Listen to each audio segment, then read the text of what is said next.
Good morning, adventurers. My name is Ben, and welcome to a morning show where you sit around, drink some tea, and talk about D&D. First up for T&D today, we have the greatest uncle in the universe mug. Felt topical, felt thematic. I guess more thematic than topical, but still one of those things. Again, got it for pet sitting a rabbit. And inside of it, we have some Wildberry Zinger. It honestly, more than anything, felt like it went sort of with the color theme of what we're talking about today, based on the bug and the other things that I think about when I think about space, but that's about it. So anyway, let's go ahead and let's dive into what we were actually talking about today, because that's why we're all here, right? Today, we're talking about the look that we got at the Lunar Sorcerer subclass that we have now had confirmed and been promised in the upcoming adventure module from 5e, the Heroes of... from Dragonlance, Shadow the Dragon Queen. There we go. I want to sort of like go through it and break it down.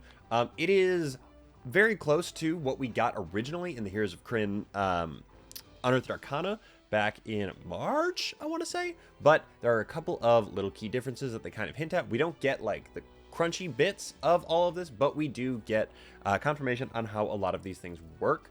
And I want to run through them because I love sorcerers. People know that about me. Sorcerer is one of my favorite subclasses. Metamagic is one of my favorite mechanics in the game, if not my absolute favorite mechanic in the game. So I am excited to get to talk about this one today. And I also love space stuff, and Lunar Sorcery is something that I have cooked up a little bit of my own anyway, and this is a really, really interesting take, and I'm excited to see it. We're going to go ahead and dive in. Broad strokes first. I get the feeling we're going to see a lot of Lunar Sorcerers come after this.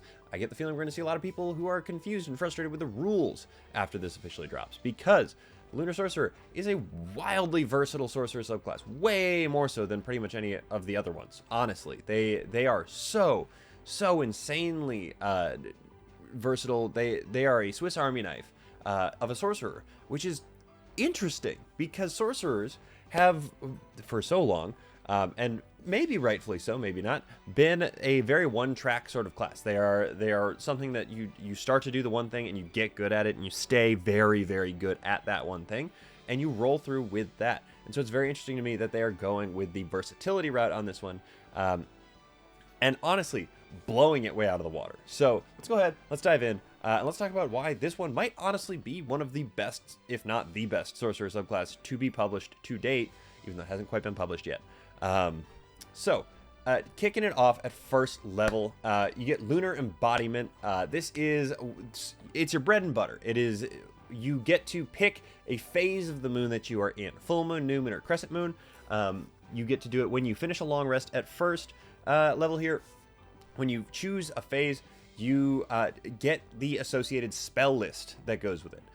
This is one that you're really going to want to either have 3 different spell sheets, or you're going to want to have Dndbeyond open that allows you to sort of like cycle through these different phases, because it is going to get confusing fast. Now, in the Dndbeyond article that we got, we don't get the spell list. However, assuming that it is at least similar to the spell lists in the Unearthed Arcana, let's walk through what we had back in March. So, for the full moon, first level was Fairy Fire, 3rd level was Moonbeam, 5th level was Death Ward, 7th level with Freedom of Movement, and 9th level with Mass Cure Wounds. New Moon was Dissonant Whispers, Darkness, Bestow Curse, Ivard's Black Tentacles, and Mislead. Crescent Moon was Sanctuary, Blindness, Deafness, Phantom Steed, Hallucinatory Terrain, and Dream. So, we get a wide range of different types of spells there, and honestly, most of them are really, really good spells, too. And the fact that you can cycle through them on a day-to-day basis sort of bridges the gap into almost becoming a half-prepared caster, which is interesting. Additionally, with this one, with what they have published recently, when you choose a phase, you can cast one of the associated first level spell once a day without using a spell slot. That's fantastic. Extra spell slots is always good, or extra free castings of spells is always good. In the Unearthed Arcana, originally, they had said that you can just cast the spells from your list once per day each without using a spell slot. So that would mean that you would be getting a free 1st, 2nd, 3rd level, 4th, 5th level spell slot to just toss out with one of those spells. So it's probably a good thing that they walked it back. But these first level spells that were originally presented are actually very good, with Fairy Fire and Sanctuary being some of my favorite spells, and Dissonant Whispers not being something to sneeze at all. Additionally, at first level, you learn Sacred Flame, which is a very good cantrip. And you have the ability to choose 2 targets, provided they are standing within 5 feet of each other if you want to. That is really great because, as they mentioned in the article, it is basically a free twin spell if you have enemies that are standing next to each other. Like, if you get the drop on a pair of enemies and you go and you lead with this, you're set, really, because you don't have to burn any sorcery points to go ahead and deal this cantrip damage. Plus, it's got a good range. It's got a wisdom save, which is, while one of the better saving throws in the game, it's not like dexterity, which has things like evasion that could just, like, get out of it pretty much entirely, or even reduce the damage further. And they mentioned, for some reason, Acid Splash, which is not a phenomenal cantrip, but not a bad one either necessarily. And they do point out that it is a D8 damage die versus a D6. And most of your cantrips are going to be D6 up to D8, occasionally D10. Don't get me wrong, Firebolt and You're Told the Deads are going to be like better ultimately, but this is not a bad deal at all. I also think I might have said Sacred Flame was a wisdom. It is a dexterity, I'm almost positive. Yeah, I don't know where I got that in my head from. I'm sorry, that didn't make any sense. Anyway, skipping forward, Lunar Boons you get at 6th level. This one is very interesting. Each of your phases becomes representative, essentially, of 2 different schools of magic.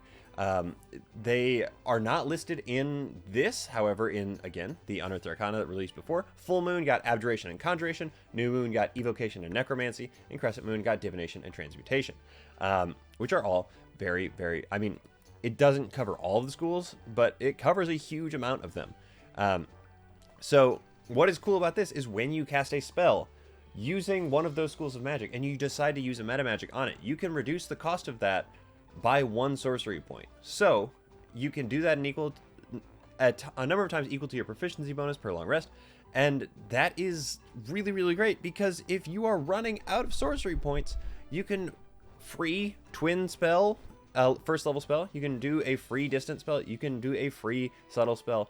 It's a really, really interesting choice to be able to just, like, not actually have to pay for any of that. Somebody who's playing a sorcerer right now, I love my meta magic. I love getting to use it as much as possible. So if I had the ability to use an extra 3, 4, 5, etc. number of meta magics a day, I would take it. I would take it and run with it, honestly.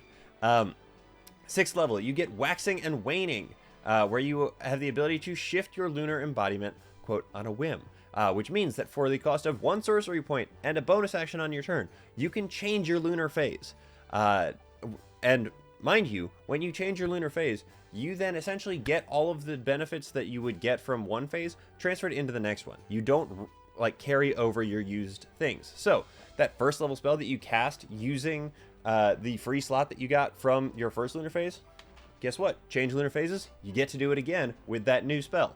It is wild how effective they make it to be able to switch at the cost of a single sorcery point. That is a single first level spell slot that you can burn to be able to change your phases, and it resets your spell list. It gives you all the new ones. Obviously you don't regain all your spell slots and stuff like that, but when you are running into a fight and suddenly you go, oh god, oh god, oh god, I need something different here, you can go ahead and snap into a different phase, and each of the different phases are, like, genuinely very different and very interesting, that will be available to you.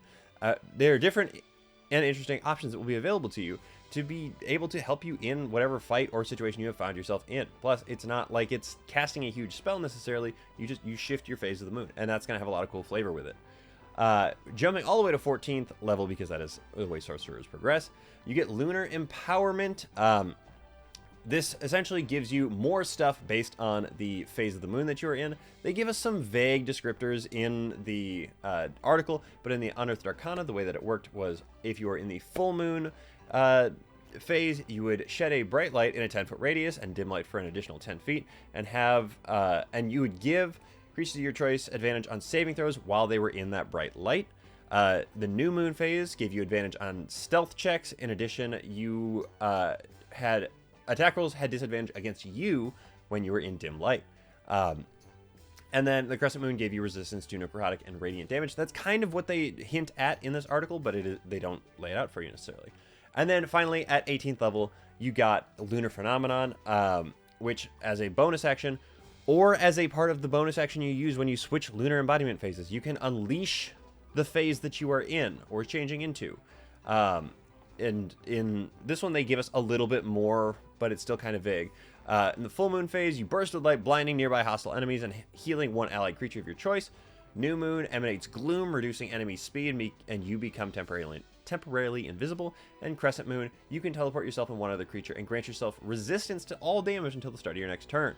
And because you get all of your stuff back when you change lunar phases, you can use each one of these once a day. Every single one of them once a day. And then it does say that if you have a favorite or you have one that you want to use again, you can spend 5 sorcery points to do it again. And that is honestly not a crazy cost necessarily when you are an 18th level caster. Because you will have 18 sorcery points as a default. If you have picked up Metamagic Adept, you'll have an additional 2 sorcery points, giving you 20.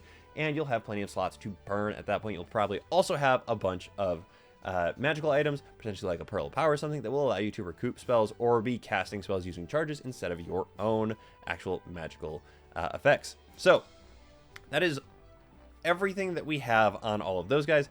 Again, they are wildly interesting because they are so versatile in a way that we don't see in other sorcerer subclasses thus far, which is why I am really excited for it personally. I cannot wait to get my hands on it and to actually see what it is going to be, because it is going to be a very interesting subclass to be able to play. And again, as I mentioned before, I think it's going to be one that a lot of people start to play. I think we're going to see a lot of spiking in it because of how versatile it is. It is easily the best expanded spell list, because you get access to almost double the number of spells that you would get as a sorcerer, period. That's insane. And then you don't have to take a lot of those like really good spells, or if they are not on your original spell list, you have access to things like I don't know, Death Ward, Verifier. I am pulling a couple of them off the top of my head because I don't remember exactly which ones are on the sorcerer spell list, but like the ability to pull some of those really good God, what are they called, utility spells are fantastic. And not to mention, specifically with Death Ward, the fact that you could feasibly extended spell Death Ward on your entire party before you go to sleep means that you have the ability to Death Ward your party for 16 hours, which means that they could go to sleep, you could get all your stuff back, and they could wake up with Death Ward already in place. There's no need to recast it because it's an 8-hour duration. It's built that way so that it does not get used the day before and then carried over. But with a sorcerer, you can do that. I've been looking at that a lot because my Divine Soul Sorcerer. Shh. But that kind of thing is so interesting to me and so cool. So I am beyond excited for it. I hope you are too. The whole book is very interesting to me. It is the most involved book, it seems like, but it might just be because it's one of the first ones that D&D Beyond has been like integrated with as Wizards has acquired them and pushed forward. So I am fascinated to see how it goes. I cannot wait. I'm really excited. That is what I have on Lunar Sorcerers. Moving on to the shows that we have today, in no particular order, we have The Paper Dungeon, Chromatic Dice, Beyond the Realms, Unprepared Casters, Greetings Adventurers, Bards of New York, Hapless Heroes, Iowan Adventures, Cast Party, Three Black Halflings, Hello from the Magic Tavern, King Leo D&D, Anti-Heroes Anonymous, The Tabletop Tavern, Top of the Round, and League of Lady Adventurers. Let them know that I sent you because, again, someday somebody's going to say something to me about it, and I'm going to think that it's very funny. But until then, I'm going to keep asking you guys to do so. But I digress. So that is everything I had to talk to you guys about today. So thank you so very much for making me part of your morning routine. I really do appreciate it. And thank you so much in particular to my patrons. You guys are the ones that make this show possible. If you're interested in becoming a patron, check out the link in the episode description. Yeah, that is all of it. So with all that said, everybody, don't forget, drink tea, play D&D, and keep on rolling.